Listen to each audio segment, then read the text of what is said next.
Today we learn something about insomnia. Channel's name is Heartbeat. My name is Dr. Amrit Kejriwal.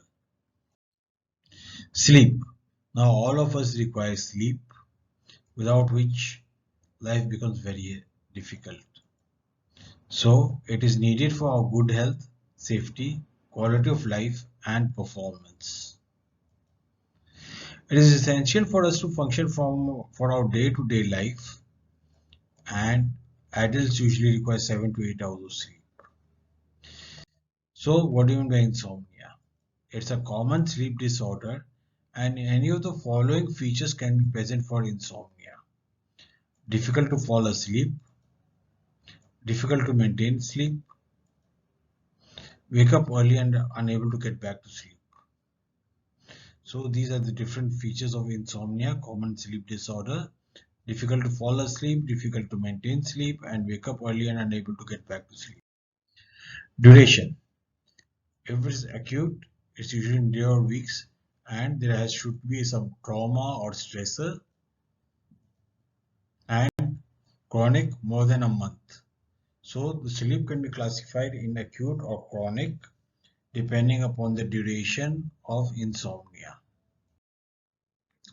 There can be primary causes for insomnia when it's a primary problem, such as stress, travel or work schedule, poor sleep habits, and eating too much late in the evening. So if it's a primary problem, you can be having stress without any other medical cause or medication, then it is called a primary problem for the insomnia. Secondary causes, these are associated with other medical conditions.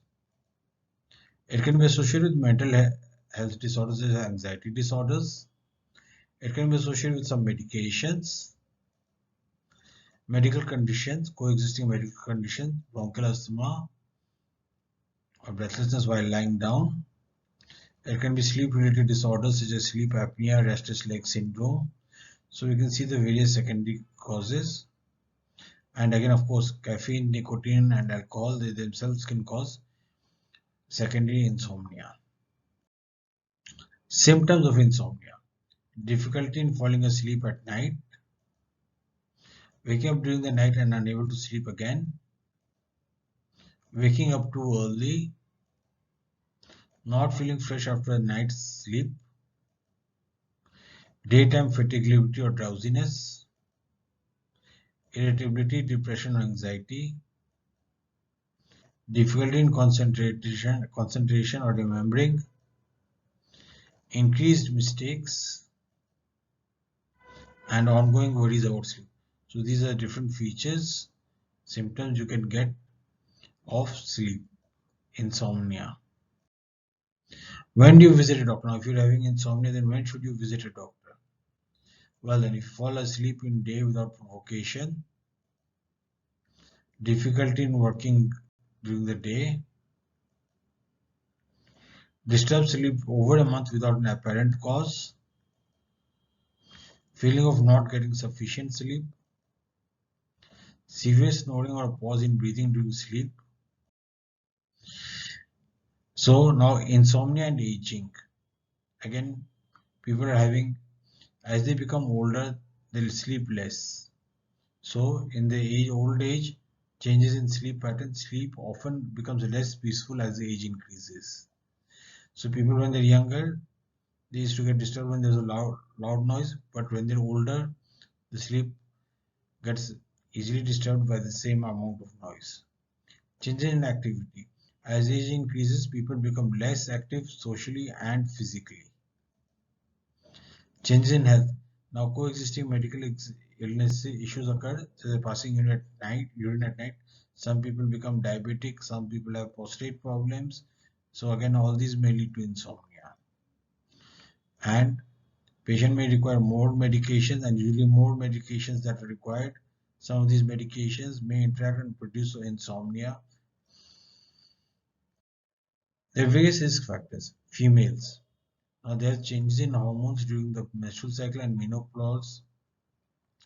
Again, hot flushes during the menopause and pregnancy. So all these are risk factors for insomnia in females. Increasing age greater than 60 due to changes in sleep patterns and health, as I've already discussed. Coexisting medical conditions. Stress. Temporary stress may be long-lasting and may lead to insomnia.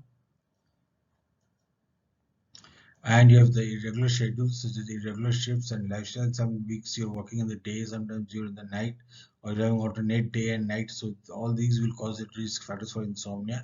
Lifestyle, staying up awake in the night and getting up early in the morning. Complications of insomnia. So the person may have low performance at work or at school. Depression, anxiety disorder, or substance abuse.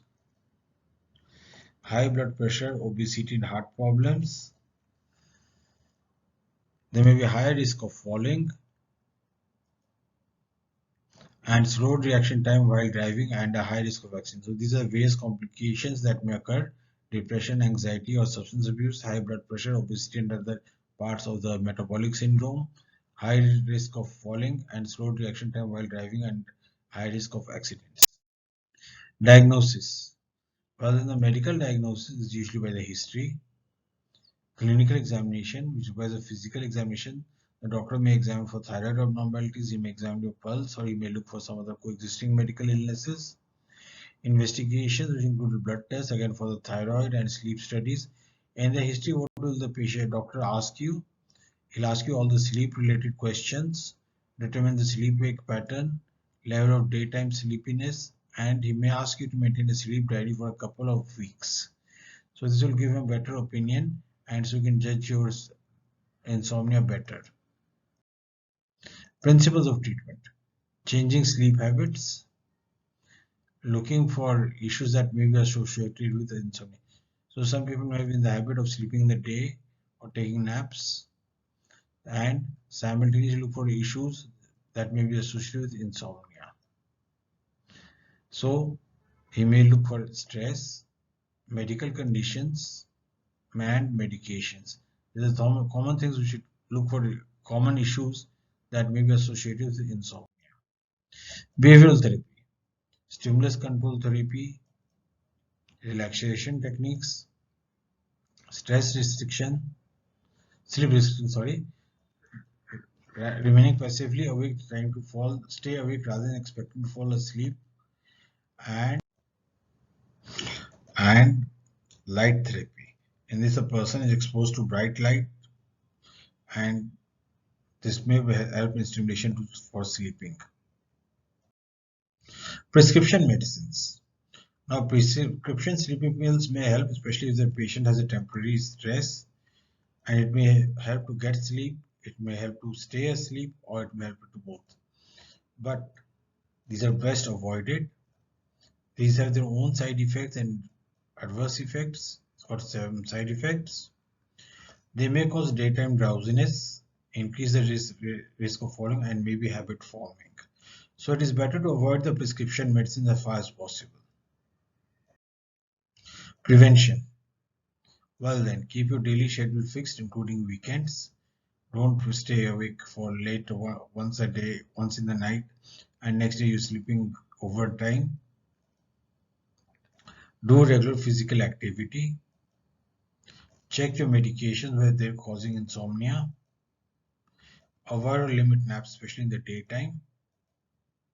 Avoid or limit caffeine and alcohol and nicotine. Avoid large meals and beverages before bedtime. Make your bedroom comfortable for sleeping. Create a relaxing bedtime habit, a warm bath, reading, and soft music. Take treatment for obvious causes, and avoid digital media before bed. So digital media, I mean mobile, laptops, computers, TVs. So immediately just before you go to bed, avoid digital media. Thank you for watching the video. Please do not forget to like the video. Feel free to give your friends. Please subscribe to the channel and share link with your friends. Thank you once again, friends.